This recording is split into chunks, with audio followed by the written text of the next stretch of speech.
Hey guys, welcome to the Game Dev Discussion Podcast. This is the official podcast of the Dynasty Empire. We're on episode 32 this week. We've got a special guest. We've got a good friend, Rick Greeve, weapons artist, worked on Call of Duty with Elite 3D, and he's now a Dambuster. How's it going, bro? Yeah, dude. It's going good. Glad to be on the podcast finally. Finally, yeah. It's only been like how long we've been talking about this? I mean, couple months, I think. So, for those who don't know, we know Rick is now a Dambuster when he flew over for his interview, and recently we met up in Nottingham, had a good chat, had a good catch up. As Jay joked about, it's had almost a mini podcast. We had a really interesting conversation about weapons tutorials and like lack of it, and it's basically since then we'll be like, we really need to get a podcast and like actually unpack this. But dude. So let's start when I'm really always curious about when it comes to weapon art, and you can hopefully fill in the blanks for me. Why weapon art for one? You went into, because to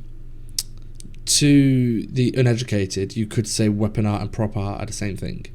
Obviously they're not. Otherwise you wouldn't have a job title of weapons artist. If you could just explain a bit like why you got into weapons art, and also like just dive into the key differences between the two mediums. Yeah, sure. So I started doing weapons in school, and I was always kind of interested in firearms in general.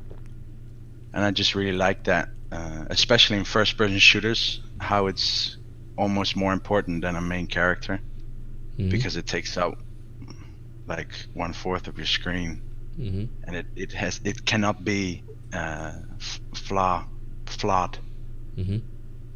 So I think you can get away with a lot of things in things like props, and I'll get into that. And you don't have that with weapons as much. You really need to nail that initial look, that first person perspective, and I really like that in a sense where you can add a lot of detail into it. Everything's biased to that view. So yeah, that makes it really cool and interesting. And then just the mechanics of it itself, it's always really intrigued me how it works and how it looks, and it's just one of the more interesting things about hard surface, I think. And if we get into the differences between a prop and a weapon, if we're talking first person shooters, let's stick with that. Let's stick with first person shooters as well. Yeah, exactly. So everything for the weapon is biased to that first person view, and you don't have that with props. With props it has to look good from all angles, and you can get away with maybe you have some skewing on some baked detail or whatever, and you don't have the time to fix it or whatever. You can get away with more things like that. You can't really get away with that with weapons. And everything is like I said, biased to that first person view. So UV islands that are closest to the camera have the biggest space in the UVs. The geometry used over the whole weapon is more towards that what is closest to the camera. And the detail and texturing is it's carefully placed in that view. Every scratch is almost just one-to-one with reference or hand-picked to be there, so it looks good. Looks good as possible. That's quite interesting the way you describe that. So it's like the fact that the weapons themselves become the main character of the game. Then we're gonna use exactly. Call of Duty as example. You spend all your time looking at the guns. The guns become the characters.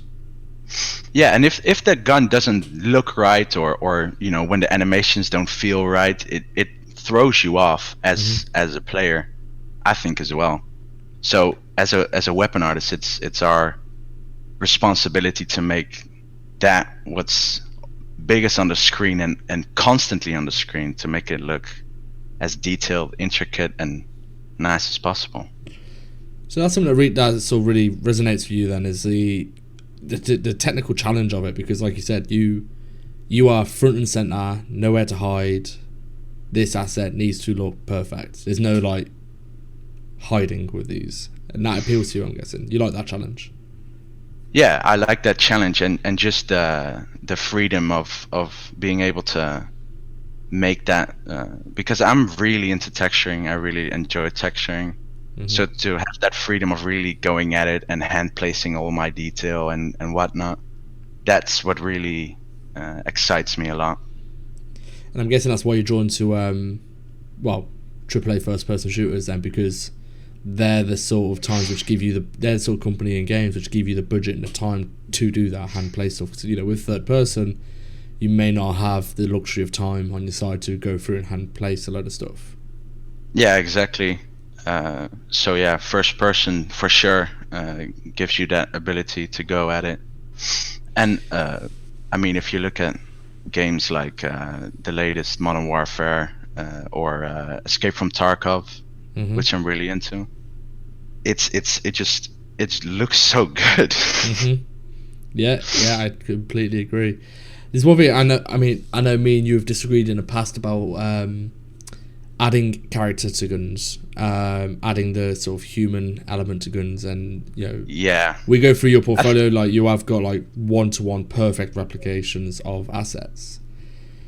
Yeah, and I think there's a certain amount of personality you can add to a gun, but you can't go too overboard. That's more what I was talking about. Yeah. So what is going overboard? Describe that.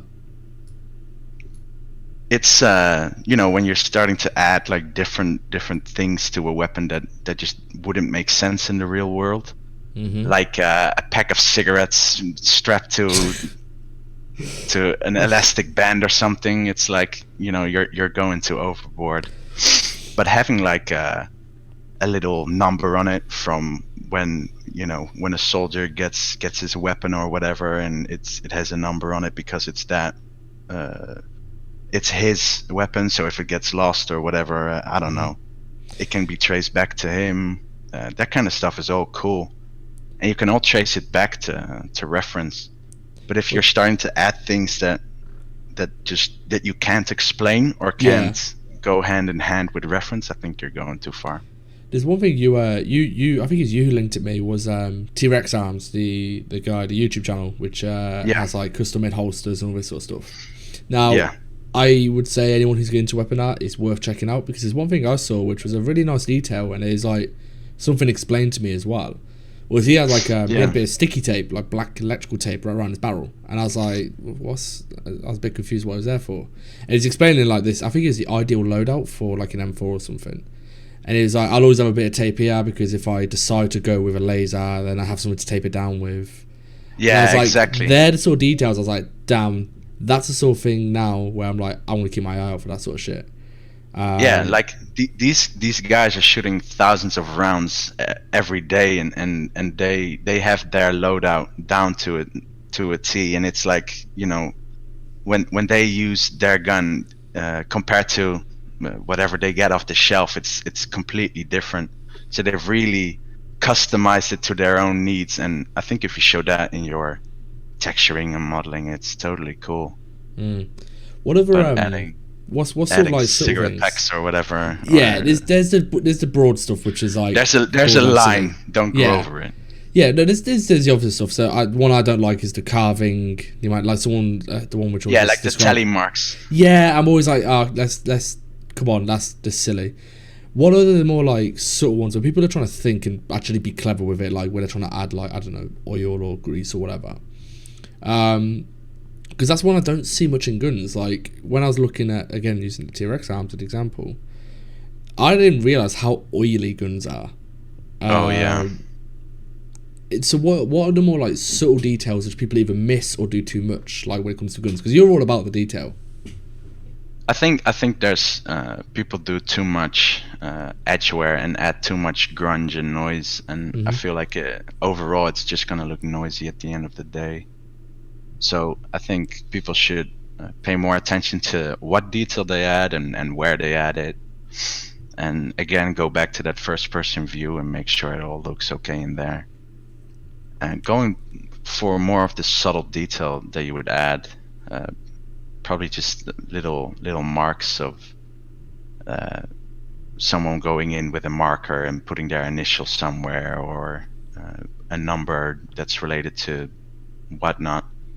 But I think you should always just stick to reference. That's just my opinion, and I think if you're going to add some personality to it, have it based on reference.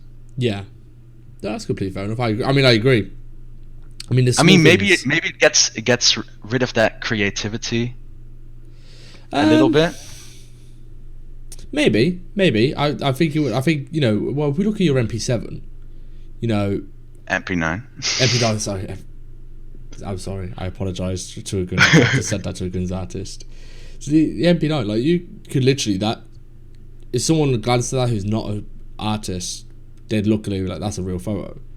Do you think it's like with game art, you have to exaggerate a lot more shapes, like maybe more in third person? I think this is probably a third person shoot gun type thing, but first person, you're right by the camera, so it means you can add all these details. I feel as if that sort of thing, you'd have to like for example, your bevel profiles and all that sort of stuff have to be fattened out quite a bit and make it way more readable. The further away you get away from it. But there are some details, like now I'm thinking about what you're saying with like real world reference. Like, would you say stuff like, for example, where you've got your safety switch or your firing mode, having like some scratches where the switch has been flicked up and down constantly, so where on that particular bit of the gun, like they're the sort of details you appreciate? Yeah, because it can all be traced back to reference. Like, I know people can't see it, but on the side of the MP9, you have those little like grimy spots from the stock going collapsed and uncollapsed, and that's the kind of detail that I think makes sense to be there, and it again just all trace it back to reference. So what about what do you ever think you consider delving into the fantasy worlds? The likes of Gears of War, Destiny, these types of things. Why has that never appealed to you? I understand there's this one side of it, which is you don't have as much reference, you've got a concept, but yeah, you dive in the world of realism. You seem to deal with that quite a lot. Do you think you'll go towards the sci-fi stuff or fantasy side of stuff anytime soon? Yeah, I do want to get into more design stuff at some point. I don't think it doesn't intrigue me, because it definitely does. But when I talk about reference and tracing things back to reference, it's nice when you have a real existing gun and you can literally copy it 1-to-1 almost, and exaggerate where needed and make it look as good as possible. But still, if you're designing something yourself, once you get to that texturing phase, you're still gonna need a ton of reference to guide your decision making and what details you add. Like, let's say I design a knife, I'm gonna have a shit ton of reference of knives where I can base my detail on. Yeah. So when reference isn't just to copy 1-to-1 off, it's to get your detail from, and why you add this scratch or why you add this dirt and grime. I mean, it cracks me up. I'm just thinking about, like, if you did when you're designing, I suppose this is more towards concept artists, when you're designing like guns and stuff for sci-fi, you sort of base them in reality. You sort of, the way the firing mechanisms work, the way it makes sense ergonomically. But then you think of guns like a FAMAS or an AUG, and you're like, they look like they weren't designed by someone who knows guns. But actually, funny question for a weapons artist: what's your favorite gun right now? You must have one. I know weapons artists has a weapon. They have a favorite gun. Come on. I'm very into the more modern stuff. Talking about the FAMAS, I really like the FAMAS in Modern Warfare. What is it you like? So, my favorite gun in general, or my favorite gun art-wise? Well, let's start with let's just start with that FAMAS for a sec. It's because this will be quite interesting. Like, why has that caught your eye so much? Because I've heard you mention it before in the Dynasty Discord. Like, what has caught your eye so much about that gun as a weapons artist? I think just the detail in the texturing, because all the modeling looks great and it's all good, but I feel like in the texturing, something can really come to life. And I think they've really nailed the texturing on that FAMAS. It's and especially that first person view. If it hits the light, you see that nice roughness variation, and if the light doesn't hit it, you still have that nice albedo that just rocks. And then you slap a nasty pink camo on it and ruin everything. Oh, stop, Alex, please. I don't know, so that's the art side of stuff. What's your personal, this current favorite gun? Current favorite gun.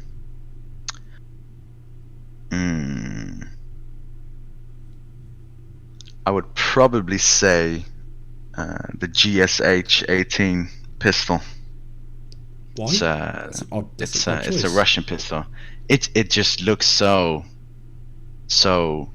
weird and beautiful at the same time. You know what I mean? Yeah. But it changes constantly, because I feel like before I was making the MP9, I really liked the look of the MP9, and I still do. So if you would ask me, like, what is it now, 6 months ago, I would probably have said the MP9. And now that I have more time for personal projects and stuff like that, I'm looking at this GSH and I'm thinking, hey, it's could be a fun personal project. What, like, talking about personal projects, this is like this is a sort of double barrel question, I guess. For new weapons artists coming in, you know, we've had many conversations about, like, you know, what guns you like, what guns you don't like, what's popular in art at the moment. So let's start with negative. What's like a overdone good, or a gun you hate seeing when you're like judging weapon art? Like, you've seen it enough times, or you don't really care to see more of it. Is there anything like that? Like, you know, if you're AKM and Chris Vector. AKM and Chris Vector. I thought the AKM you would like. I thought that'd be someone where, like, there's a lot of room for roughness variation and all that sort of stuff with the wood and the metal, and I'm surprised you say that. It's more the when it's a while ago, like 3 years ago, when the tutorial from Chamfer Zone came out for the AKM, and you just saw AKM after AKM on ArtStation, and I kind of got tired of seeing the AKM constantly. Yeah, no, I know exactly what you mean. So that's probably why. But then again, if you see like the AKM from Escape from Tarkov, I'm like, hell yeah, that looks good. So it really depends on the quality of the asset. I think you can make any gun, and if you make it look good, top quality, then you've got it down. Oh yeah, any quality artist touches something, they can make it look good. But, you know, like, there's certain stuff where, like, I always think from a junior's perspective, I try to be as efficient with my time as possible. And I'm like, what's the best thing I can do with my time? Yeah, exactly. Especially from, like, a materials point of view, like doing, like, substance art. I'm like, okay, I'm not going to do that material because it's just everyone does it, and I'm sure people are fed up with doing it. What shows off rather than what will look best, I'm always thinking what will show off my skills the best. So what sort of gun do you think you'd advise? Like, junior, they're like, right, I want a gun that's going to show off my skills in my portfolio. My next portfolio piece, I need to, like, knock it out of the park. What type of gun would you recommend? What type of gun? I wouldn't know. I wouldn't know what type. It really depends on the person, you know. Well, you know what I mean, like, because with the MP7, there's nowhere to hide in noise or detail. Like, there's a lot of flat surfaces. Your details. It's all polymer. Exactly, but whereas, you know, a gun like the Chris Vector or the P90, there's a lot going on. So you know, technically speaking, you probably have to do more modeling, but, you know, there's more room to hide, I feel like, compared to something like an MP7. So I don't know. I don't know. Like, as a weapons artist, what sort of thing were you like? You know, what would catch your eye the most from a junior trying to flex a little bit? I don't think it matters what gun. It's really more the quality. What kind of gun? Could be any as well. Pistol, SMG, machine gun. It doesn't really matter. What I would look for is something unique, something that I haven't seen much on ArtStation. Because if I type in Chris Vector, I will get 200 different ones. And I think if I type in MP9, I'll only get a couple. So make sure that it's unique and make sure that it's the best one on ArtStation, I guess. You know what? That's an interesting point. Yeah, make sure it's the best one. You know what I'd like to So say? yeah, so when someone types in that gun in the search bar, and they are looking for the best one, it should be yours. I haven't seen. I would love to see like a revolver, like a really high-end Magnum. Just I haven't looked. I don't look enough for weapon now, but I can just imagine all the roughness variation you could have going on with all them different metallics. Like I haven't seen one of them. I don't think like the sort of the one which makes your jaw drop. Yeah, you have some weapons renders and stuff that you look online and your jaw just immediately drops, and it's like, oh, I can't wait for the posts for Modern Warfare. That's gonna be good. Yeah, I think the only ones which I can think of off the top of my head which really got me, I'll always say, is Duard Mozart's his sniper rifle. I can't remember the name of the sniper rifle, unfortunately, but it was one of them. I saw it on the Dynasty, actually, on his portfolio review. I remember just seeing it and be like, shit, that just resonates with me so much. Like the design gone into it, the way the albedo looked, the way the roughness read. I don't know, just like it resonated with me so much. Yeah, actually, I want to get on to what we were talking about in The Alchemist when we were having a drink when you came over for your Dambuster interview. All right. So let's, I suppose, start from the beginning. We were having a conversation about the lack of weapon tutorials. Yeah. My point was, so I don't think we really resolved it. I think we just, both of us, had a bit more stuff to think about. Yeah, exactly. My point was, you don't need weapons tutorials, because if you're doing a modeling tutorial and you do like a texture tutorial, you naturally put A and B together and you could do a weapon. Now, it's probably best to go over it again, but what do you think? Do you think a modeling tutorial simply isn't enough? I think what we both agreed on is that you don't necessarily need a weapon art specific tutorial to get a job as a weapon artist. And I think we both kind of agreed that was kind of true, but kind of not true. Yeah. Because you can, for sure, you can watch any tutorial on texturing, and your texturing will improve, and modeling the same thing. But if we get into the more technical side of weapons, there are things that just cannot be mentioned in a prop tutorial or a texturing tutorial. Like, you have to bias your UVs to make sure that the islands are the largest in the first person view if you're making it for a first person shooter. The hand place detail and hand painting your masks and getting close to reference as possible. Getting your geometry right in the first person view, mirroring what you can and what you can't, making internals and how should they look when you're thinking about animation. Those things just can't get covered in a traditional tutorial. And I think everything that I know about that side of weapon art, I know of my time at Elite, because before that I had no idea. But I suppose that a lot of jobs for weapon artists expect the people applying to know that sort of thing, and there's just not really someone to explain it all. Do you think the reason you might not get any tutorials on that is, and I'm just thinking from like I'm gonna have to put like my environment head on for a sec, is you get very little tutorials on, for example, like in environments, how to do like a particular texture setup for like a whole pipeline of modular kits. And the conclusion I came to when I was thinking about that was, because I could learn that and I could spend like a month or two researching and getting that pipeline down, and my first job, the studio just doesn't use that pipeline. Is there much do you think there's much actually between Elite 3D and Dambuster with what you can say? Your day job, does it, like the stuff you learn at Elite, still apply at Dumbo style? Is there stuff like the stuff you're talking about, like UV islands, there's certain resolutions, all that kind of stuff? Could that change studio to studio for first person, purely first person? For first person shooters, I don't think so. And if it does, then it's gonna show in the end result. Mm-hmm.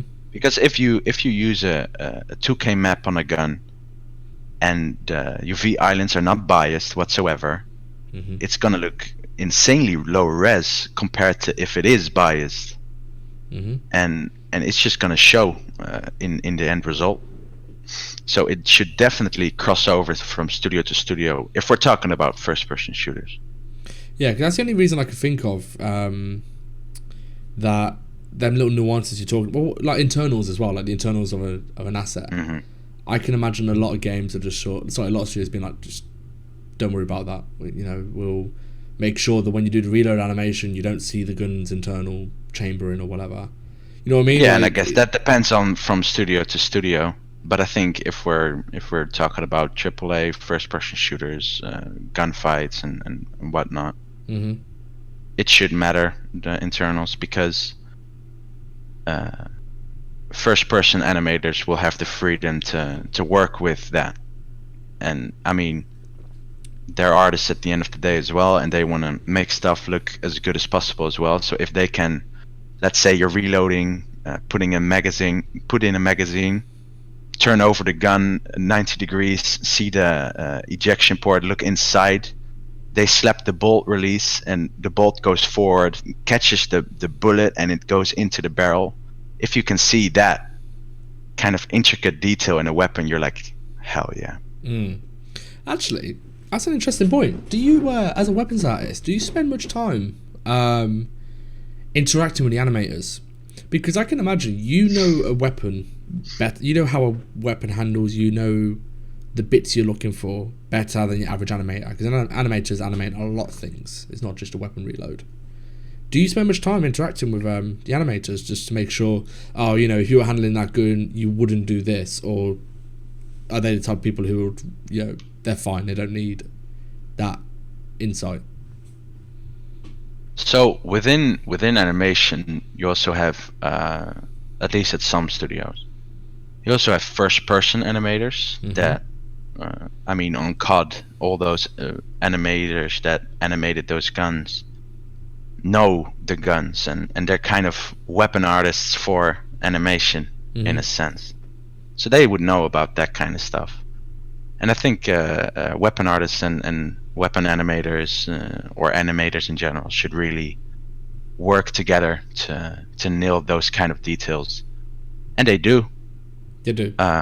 Yeah, for sure. That's interesting. Actually, you know what? I've only just thought about it. I'm just getting images now. You know the COD 4, the new Modern Warfare. They did that teaser. The head animator, like talking mm-hmm. through how they redid the animations. Yeah. And it's only just occurred to me when you were describing then, the way the weapon, like the chambering and the bolt and all that sort of stuff. It's like, well, damn, you like weapons artists will know these guns inside and out because they made them inside and out. Mm-hmm. This triggered the question of dealing with animators, but it's good to know that you do interact with animators, because I suppose you end up with a much more rounded product at the end if all parties along the way are on the same page. Yeah, exactly, and going back and forth because at Elite I didn't really have any contact with our clients or animations on their side. But we would always make the internals to be able to get animated, and if something is wrong, they would, I assume, totally come back to us and ask for changes because of animation. Mm-hmm. So in I haven't had it yet, but in a studio environment, exactly. you would have I would make a weapon and make the internals to be kind of iffy with animations, send it over to the animator who rigs it and stuff, and then if he's not going to make the changes to it to be able to animate it, so the weapon artist needs to do that naturally. Mm-hmm. So in that sense there's a lot of back and forth because it needs to work together. Yeah. But in the sense of making the animation itself, I think it's mostly just up to the creativity of the animator. That's interesting. What about so leaning on from what we're talking about with the tutorial stuff. So I'm just trying to think about how, I don't think a tutorial in itself, it might be a bit of an archaic way of thinking about it, to be honest, but like, because it's so individualistic depending on, the context of the asset people are making. I understand recently you've started doing mentorships. Do you think that might be a byproduct of, maybe to teach the stuff that is absent from, content for people to learn from? Is that part of the reasons why you've decided to do mentorships? Because you're like, well, this stuff needs to be taught, but it's not available, and I don't think the best way to do it is tutorial. It's better to do one-to-one. Like, why mentorships? Why did you choose to start doing mentorships rather than like trying to do mass tutorials? I think you can get a lot done sitting down one-to-one with someone and really getting them through the things I mentioned. And a tutorial can do the same thing, but you can't really ask the questions that you have about it to the person making the tutorial as easily as you could do in a mentorship.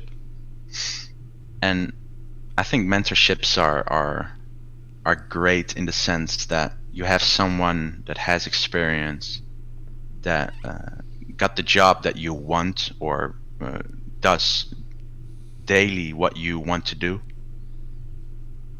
Sitting down with someone like that can be so much more impactful than going to school every day and learning the basics of 3ds Max and whatnot. Oh, that's a topic in itself. Like, because I'm so pro mentorships and anti universities. Although I'm having like my eyes open to a few aspects of higher education that I can appreciate. Yeah, I have a lot to thank my university for, but not the stuff I learned there. It's more the people. Yeah. But what about the working environment? So talk me through your mentorship. So, for example, I've come to you. I'm like, Rick, teach me your ways. What does the mentorship look like? Talk me through what you've made your mentorship look like. Well, if you would start my mentorship, you obviously want to make weapons for first-person shooters, because that's what it's all based around. We would go over weapons for first-person shooters from A to Z. What you should think about, what you should do, what you shouldn't do. Taking it from an intricate blockout all the way to final renders, and have it be able to get animated and used in a first-person shooter. That's kind of it. So what does that look like though? So I've got a model like throughout week by week. I'm guessing the mentorships are full. Well, we would pick out a gun, or you would have picked out a gun that you really want to do, and then we would get a reference for it. You would get a reference for it. I would give resources to help you find references. Because the average Joe doesn't know this part of the gun or that part of the gun, so I can help with that.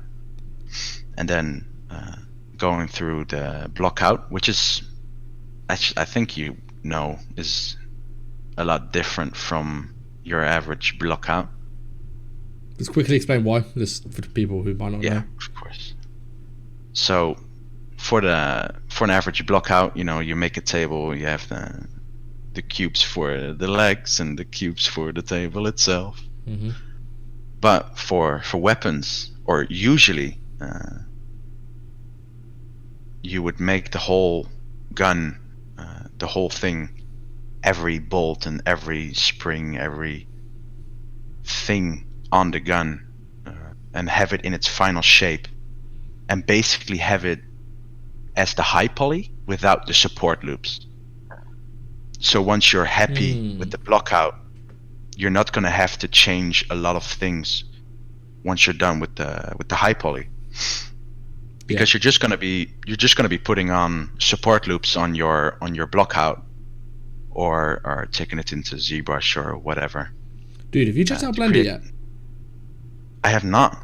Man, but I'm very intrigued by Blender. I'm telling you this since Michael Kinsley in the Decagon chat has been like teaching me Blender and like showing me the dude's like he goes to all the conferences and all this sort of stuff. And he's been teaching both myself and like Taylor and Decagon.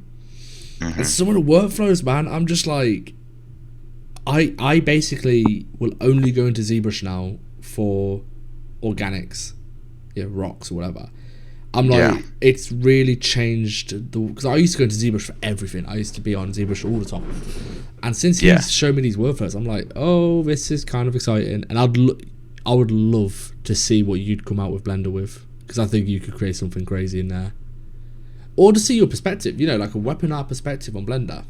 I can't think of anyone off the top of my head who's a weapons artist who is like Blender, but either way, sorry, that was a tangent.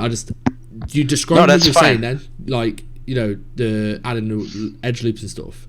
I'm just thinking of Blender, like, you add a bevel modifier, then you do like edge weight normals, and you can create control of that sort of stuff. You got your high poly, and then you just press, delete the modifiers, and you got your low poly. Yeah, that you can do the same thing in Max with 100% you quad can. chamfer. But Max is still good, by the way. The modifier stacking. No, of course. Is good. But it's more in general, just traditional sub D. From what I've seen, gives the best results. As well as ZBrush with booleans and. Well, that's what I was about to get onto. What's Max's boolean stuff like? It's okay. It's not the worst. It's not the best. Dude, I'm thinking definitely in Blender. It's booleans are a lot better. I'm just thinking box cutter in Blender, and like I said, it's a complete tangent. I'm just thinking it's fine. What you're describing there, I'm like, oh, I can imagine that in Blender. I'm such a fanboy now. I'm on the bandwagon, full on bandwagon. We'll go back on the topic later. But yeah, I think Blender's great, and I do. If I learn another 3D package, it will probably be Blender, or almost definitely be Blender, because it's so good. And at Elite, some of my friends / co-workers were using Blender as well for weapons. Oh, were they? Okay, that's my ignorance, and I just haven't paid attention enough to see that. Yeah, and they do things a lot faster than I can ever do in Max, so good on them. Well, saying but yeah, like we'll see. Tallfrick, when I see the streams when he's using Modo with that madness, and I'm just like, oh, okay, that's something. That's mind-blowing. Okay, second pass, and I have no idea what happened. Yeah, you look back, he's overgot a concept. He's just like, hey, just hashing stuff out, and his hashing out is like, AAA finished high poly quality, and you're like, oh, okay, that's fun. Dunzo. Yeah, going back to let's get back to the mentorship for a sec. Yeah, so blockouts are definitely more detailed than your traditional blockouts. Your high polys, if you do it in traditional sub D or in ZBrush.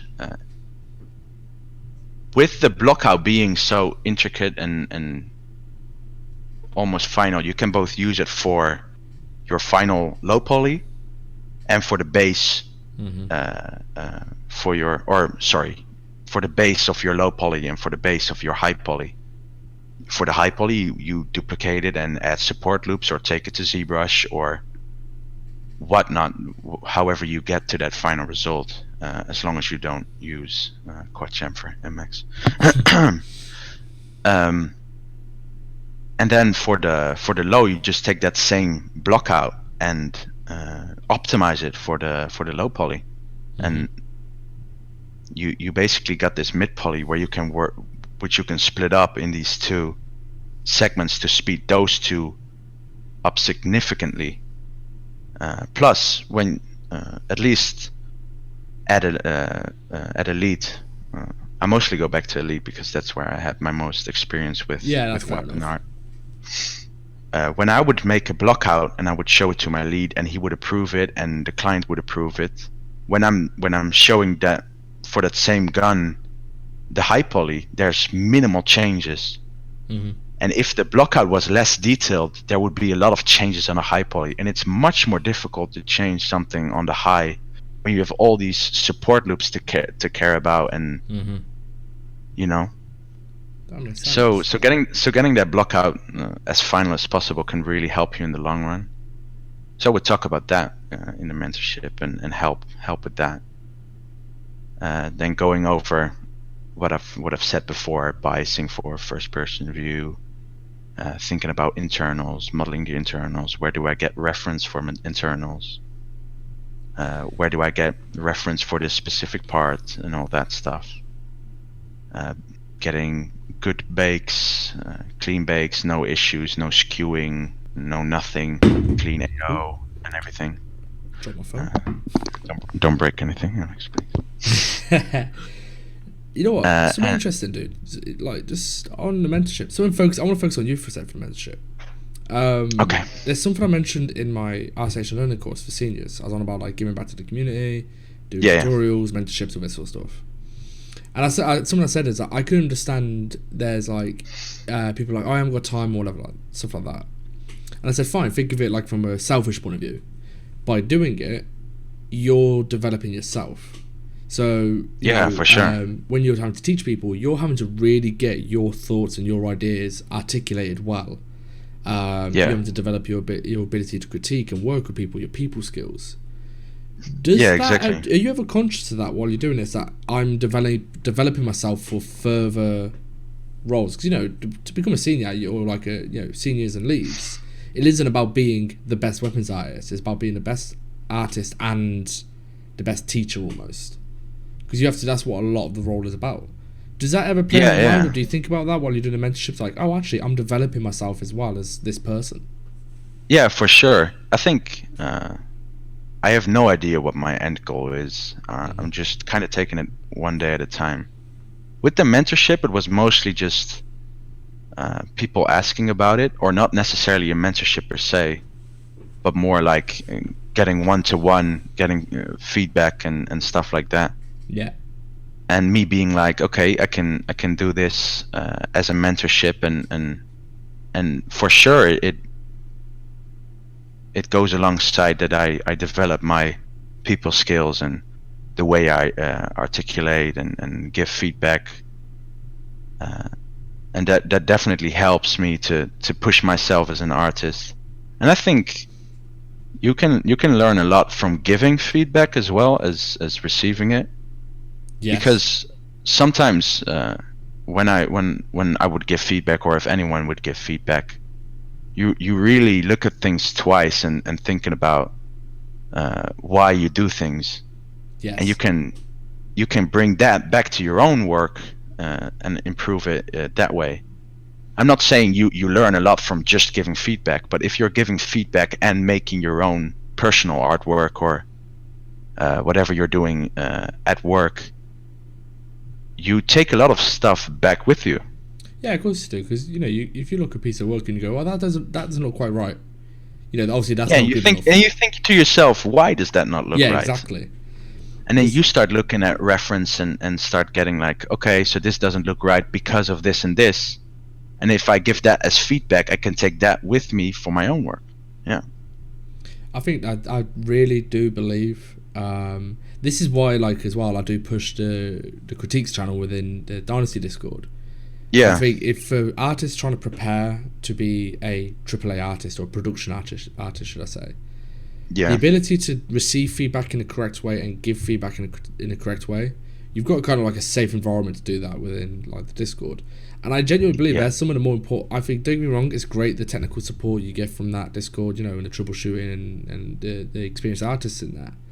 But the actual skill in itself of giving and receiving feedback and handling it, I think is more valuable almost out of that Discord than the actual hard information you get out of it.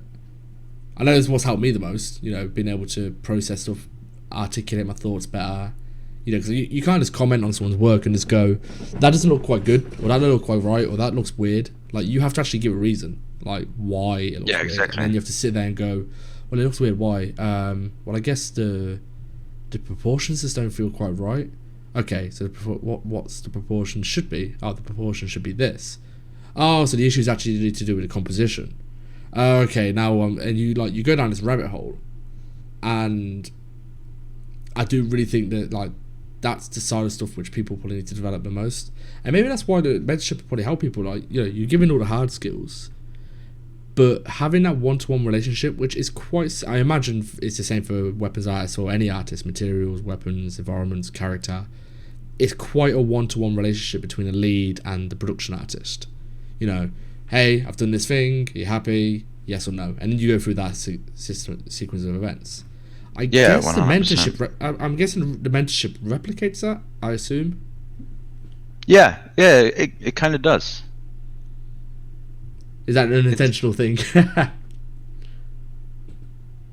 No, maybe it's more unconscious, but yeah, that's kind of what it's all about, and looking at things together and going through it together.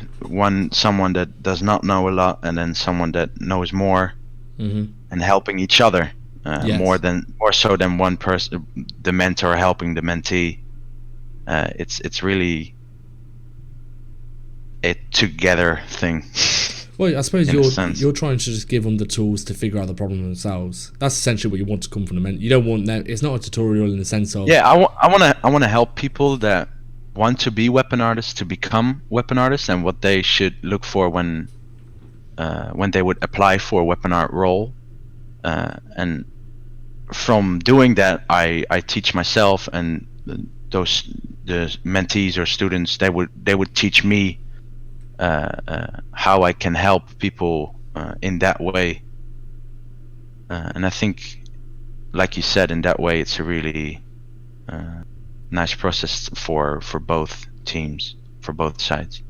Yeah, 100%. I think it almost tackles that problem we spoke about earlier, with Chamfer Zone, when you're having a million AKMs. Because when you do them types of tutorials, it's do this and then this and then this, and you get this product. Whereas mentorships, you're sort of just saying, right, here's the tools and what you should think about, and these are the tools to tackle the problem. It's way less hand holding. Yeah. I'm not showing you any values on this layer with this procedural that I have inside of it. And I'm not showing you what number you have to type in to get the same position that I have on my model. Yeah, you're just saying think about that bit. Exactly, yeah. And, I really hope these take off more, man. Every time I hear or speak to people who do mentorships, I'm like, this is the value that I feel as if is lost in higher education. And I mean, I went through self-taught, and I've never gone through a mentorship, and when I was starting out, I wish I did have this, or I knew about this resource, because I could just imagine, having an experienced artist there to tell you, hey, this is that silly mistake you keep missing out on. Because I remember with when I first joined the Discord with the Jeremy's portfolio reviews, and it's yeah, your textures basically suck. That was the gist of it. Yeah, and when you don't join those Discords, or you're just doing your stuff in school, you never hear that. Exactly. And having that experienced person tell you, and especially an artist like Jeremy, who has the experience and knows what he's looking at, but to say that as well, though, it can really help. Anyone who's a mentor isn't a mentor without a bit of experience. Otherwise, no one would go to them. Just that person like yourself, or there's Matthew O, Chris Radsby, any of them, like Josh Lynch, just the people who are there to just sort of go, okay, look at your broader, because that's what I always think about is, let's look at your broad picture, what you're doing right now. What you're probably doing fine. 80% of what you're doing is probably okay. It's probably just 20% here and there. If you fix, that's it. You've solved the puzzle. And you can't do that. But and I understand there's limitations of higher education. Because there's, say, 30 students in a class. You haven't got time to go through and observe every single student's workflow and projects and work that stuff out. Fair enough, I understand the limitations, but you're basically giving, actually this is how I see it, it's the mentorship is essentially the type of education and the type of support you'd get in studio. Any junior that joins a AAA studio, their progress is like a curve. It just fucking skyrockets. Oh yeah, for sure. And I think it replicates that. Most of like, even though I went to school, I consider myself self-taught because Discord and polycount and doing my own things and watching tutorials. I think 50% I learned by myself, and then 50% I learned as once I got into the industry. And like you said, it just skyrockets. The amount of information that you get at the start is like, you can't compare it to anything else. It's like 1 year at a studio, you learn more than any 6-year course almost. But do you think that's what mentorships replicate? I think aspects of it for sure, but I think you can't get that experience anywhere else than in a production environment. It's the mentorship is really to just prepare you for it, I guess. So you at least know what's coming, and then after the mentorship, you have the tools to get that job, and then you can really learn how to be successful in production. That makes sense. No, that's I see what you mean, dude. We've been talking for nearly an hour. I ask every guest the same thing, but it's kind of I'm not gonna curveball you like this. So you're still, I think you'd be fair to consider yourself still early in your career. You're a young guy. Yes. So my sort of final question to you would be, what advice would you give to a weapons artist starting out? Because I don't want to say what would you do differently, because it's not far off what you've recently done and you've landed on your feet.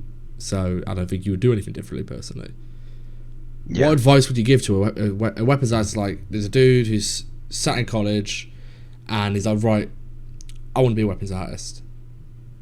Next. I would say talk to weapon artists that are in the industry.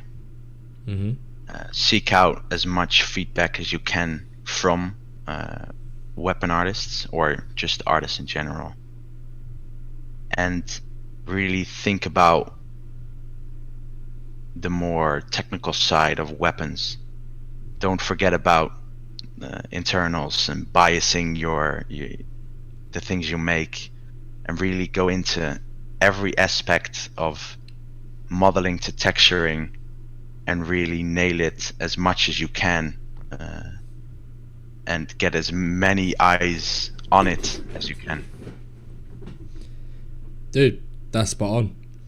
Man, I really appreciate you taking. I know it was short notice. I really appreciate you coming on the podcast, because I've been wanting to get like different aspects of art on here, and when I think of weapon art, you're the dude I want to talk to. So I really appreciate you taking the time to talk to me. Yeah, I really appreciate you having me on, dude. It's very exciting. All the people listening, the stuff we've spoken about throughout this podcast, so the MP9 and stuff, I'll link it in the description. I really appreciate everyone who's watching the video. Please remember to follow, like, subscribe, whatever platform you're listening on. Just help raise awareness of this podcast so more people can hear the wise words of people like Rick Greeve. But, dude, I really appreciate you coming on. We're going to wrap it up. It's been a pleasure talking. Hell yeah, dude. Peace out.